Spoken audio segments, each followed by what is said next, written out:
Assalamualaikum warahmatullahi wabarakatuh. Hai anak-anak, perkenalkan nama Ibu Alfauzia Ramadhani. Di sini Ibu akan mengajarkan tentang tema 2 subtema 1 pembelajaran 5. Sebelum kita memulai pelajaran pada pagi hari ini, alangkah baiknya kita berdoa. Berdoa menurut agama dan kepercayaan masing-masing. Berdoa mulai. Sebelum melanjutkan ke materi, tujuan pembelajaran kita hari ini yaitu kita mengetahui proses pernapasan manusia. Yang kedua, kita dapat memahami informasi tentang kebersihan lingkungan. Yang ketiga, mampu menyanyikan lagu dengan benar dan sesuai dengan ciri-ciri lagu yang bertangga nada minor. Nah, materi yang pertama yaitu tentang proses pernapasan manusia. Nah, anak-anak ada yang tahu nggak bagaimana manusia itu bernapas? Nah, kalau ada yang belum tahu, Ibu akan menampilkan video. Nanti disimak penjelasannya ada di situ. Kalau ingin dicatat, boleh dicatat ya. Silahkan ditonton. Hai, perkenalkan, namaku Alve. Apa kabar kalian semua? Hari ini aku akan menjelaskan proses pernafasan pada manusia loh. Disimak ya. Pernafasan pada manusia adalah proses masuknya gas oksigen ke dalam tubuh kita dan diproses di paru-paru. Kemudian dikeluarkannya gas karbon dioksida setelah proses di dalam paru-paru selesai. Atau secara sederhana, pernafasan pada manusia adalah kegiatan menghirup udara yang mengandung oksigen atau O2 dan mengeluarkan udara yang mengandung karbon dioksida atau CO2.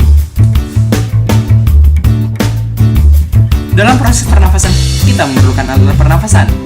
Alat-alat pernafasan ini bisa kita singkat dengan hiteru, hi, hidung, t, tenggorokan, ru, paru-paru. Hi, hidung. Perjalanan udara memasuki paru-paru dimulai ketika udara melewati hidung. Di lubang hidung, udara disaring oleh rambut-rambut halus. T, tenggorokan. Setelah melalui rongga hidung, udara akan melewati tenggorokan sebelum menuju paru-paru. Di tenggorokan udara melewati 3 saluran, yaitu faring, laring, dan trakea. Ru, paru-paru. Setelah di tenggorokan, udara akan menuju paru-paru. Namun sebelum diproses di paru-paru, udara akan melewati saluran yang bercabang 2. Kedua cabang tersebut dinamakan bronkus. Setiap bronkus terhubung dengan paru-paru sebelah kanan dan sebelah kiri. Bronkus bercabang-cabang lagi. Cabang yang lebih kecil disebut dengan bronkiolus. Bronkiolus bermuara pada alveolus. Alveolus berfungsi sebagai tempat pertukaran gas karbon dioksida dan uap air dengan oksigen. Setiap kamu bernafas, udara segar yang mengandung oksigen masuk ke paru-paru. Oksigen itu kemudian akan diedarkan ke seluruh tubuh melalui pembuluh darah. Dan di saat yang bersamaan, karbon dioksida dikeluarkan dari dalam tubuh melalui paru-paru.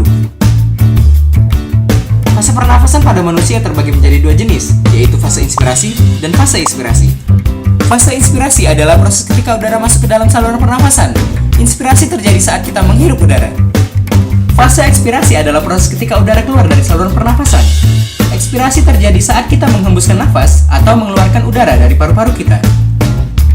Pernafasan terbagi menjadi 2 jenis, yaitu pernafasan dada dan pernafasan perut. Pernafasan dada mempunyai proses seperti berikut ini. Inspirasi terjadi ketika otot antar tulang rusuk berkontraksi, tulang rusuk akan terangkat dan rongga dada membesar. Tekanan udara dalam rongga dada menurun, sehingga terjadi aliran udara dari lingkungan ke dalam saluran pernafasan. Ekspirasi terjadi ketika otot antar tulang rusuk mengendur atau disebut relaksasi, yang menyebabkan mengecilnya rongga dada. Pernafasan perut. Selama inspirasi, otot diafragma berkontraksi sehingga posisi permukaan diafragma menjadi mendatar. Akibatnya volume rongga dada dan paru-paru membesar. Sebaliknya, selama ekspirasi, otot diafragma mengalami relaksasi sehingga menyebabkan posisi permukaan diafragma menjadi melengkung ke atas. Akibatnya volume rongga dada dan rongga paru-paru menjadi mengecil. Sudah jelas ya, di situ pernapasan manusia itu meliputi 2 proses, yaitu menarik napas atau inspirasi serta mengeluarkan napas atau ekspirasi. Nah, kemudian di sini ada sewaktu menarik napas, otot diafragma berkontraksi dari posisi melengkung menjadi lurus. Nah, bersamaan dengan itu, otot-otot tulang rusuk pun berkontraksi. Kemudian, akibat dari berkontraksi, kedua jenis otot tersebut adalah mengembangnya rongga dada. Sehingga tekanan dalam rongga dada berkurang dan udara masuk. Saat mengeluarkan napas, otot diafragma dan otot-otot otot-otot tulang rusuk melemas. Akibatnya rongga dada mengecil dan tekanan udara di dalam paru-paru menjadi naik, sehingga udara keluar. Jadi disimpulkan bahwa udara mengalir dari tempat yang bertekanan besar ke tempat yang bertekanan kecil. Nah, anak-anak, ada yang tahu nggak pentingnya menjaga kebersihan lingkungan? Siapa yang tahu? Nah, penting banget ya menjaga kebersihan lingkungan itu supaya tidak ada penyakit, sarang penyakit, tidak ada nyamuk, tidak ada jentik, tidak ada bau busuk, dan lain sebagainya. Nah, di situ ada teks tentang di halaman 70 tentang kerja bakti membersihkan lingkungan. Nah, pada hari Minggu, warga di daerah tempat tinggal Alvin mengadakan kerja bakti. Mereka membersihkan sampah-sampah yang menumpuk. Selama ini, bau busuk dari tumpukan sampah telah mencemari udara di lingkungan. Tuh, bau busuk, mencemari udara kan nggak baik ya. Warga harus menutup hidung saat melewati tumpukan sampah yang membusuk itu. Pasti bau banget tuh. Sebelum melakukan kerja bakti, seminggu sebelumnya warga bermusyawarah untuk mencari pemecahan masalah dari masalah sampah. Selain menggunung dan berbau busuk, kadang-kadang tempat sampah itu terlihat berantakan karena ada beberapa orang yang berusaha mencari botol-botol bekas untuk didaur ulang. Akibatnya, pemandangan dan udara di lingkungan sekitar tempat sampah jadi kotor dan bau. Setelah bermusyawarah, warga mendapat penyelesaian. Warga menyiapkan 2 macam tempat sampah. 1. Tempat sampah menampung sampah-sampah yang dapat didaur ulang, serta kertas dan botol-botol bekas. Tempat sampah lainnya digunakan untuk menampung sampah-sampah yang dapat membusuk, misalnya dedaunan dan sisa-sisa makanan seperti nasi, sayur yang kita makan sehari-hari itu ya. Selanjutnya, sampah-sampah yang dapat membusuk itu diolah menjadi pupuk kompos dan dapat digunakan warga untuk memupuk tanaman. Dalam kegiatan bermusyawarah dan kerja bakti itu, seluruh warga ikut berperan serta. Keikutsertaan warga dalam bermusyawarah dan kerja bakti merupakan salah satu bentuk tanggung jawab warga dalam menjaga kebersihan lingkungan. Yang selanjutnya itu kalian kerjakan halaman 30, ayo berlatih bahasa Indonesia KD 3.2. Situ ada 5 pertanyaan. Yang pertama, kapan kerja bakti di daerah tempat tinggal Alvin dilakukan? Yang kedua, apa yang dilakukan warga sebelum melakukan kerja bakti? Yang ketiga, siapa saja yang mengikuti kegiatan kerja bakti? Yang keempat, mengapa dilakukan kegiatan kerja bakti? Yang kelima, bagaimana cara warga menyelesaikan permasalahan sampah yang menggunung dan berbau busuk? Nah, itu adalah tugas yang pertama. Nah, yang selanjutnya, materi yang selanjutnya itu tangga nada diatonis minor. Nah, sebelum Ibu menyampaikan materinya, coba kita bersama-sama menyanyikan lagu syukur. Nah, Ibu akan memberikan musiknya. Nanti kalian ikuti di rumah ya.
adalah tangga nada diatonis yang susunan nada-nadanya berjarak 1, setengah, 1, 1, setengah, 1, 1. Tangga nada diatonis minor adalah bermacam-macam.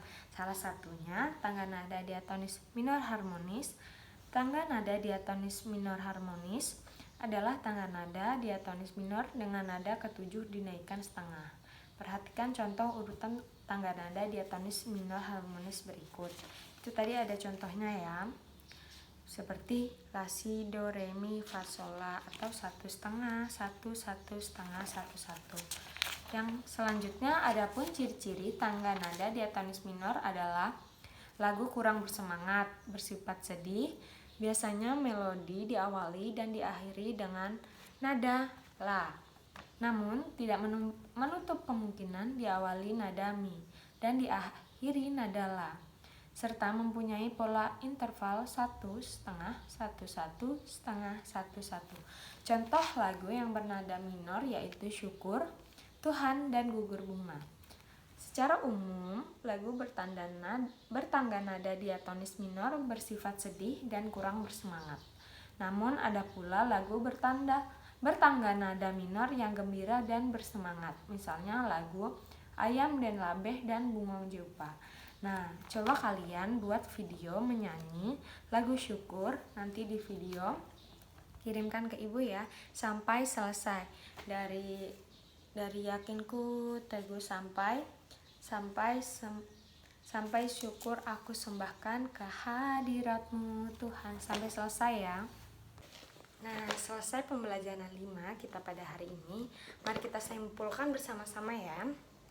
Proses pernapasan manusia yaitu terjadi saat kita menghirup udara dari hidung, kemudian ke tenggorokan, ke paru-paru, kemudian oksigen yang terkandung dalam alveolus bertukar dengan karbon dioksida yang terkandung dalam darah di pembuluh darah alveolus melalui proses difusi. Yang kemudian pernapasan pada manusia meliputi 2 proses. Yang pertama, menarik nafas atau inspirasi serta mengeluarkan nafas atau ekspirasi. Nah, yang selanjutnya yaitu kerja bakti membersihkan lingkungan. Nah, kebersihan lingkungan itu sangat penting ya anak-anak untuk menjaga kondisi di lingkungan kita, seperti menghindari tumpukan sampah yang bau busuk, menghindari tumpukan penyakit, karena yang disebabkan dengan sampah itu menyebabkan banyaknya penyakit. Yang selanjutnya, tangga nada diatonis minor adalah tangga nada diatonis yang susunannya berjarak. Nah, sudah Ibu jelaskan tadi ya, nanti coba dibaca lagi yang ada di halaman 30. Untuk tugasnya, kalian kerjakan Ayo Berlatih halaman 30 dari 1 sampai 5. Yang kedua, membuat video menyanyi lagu Syukur.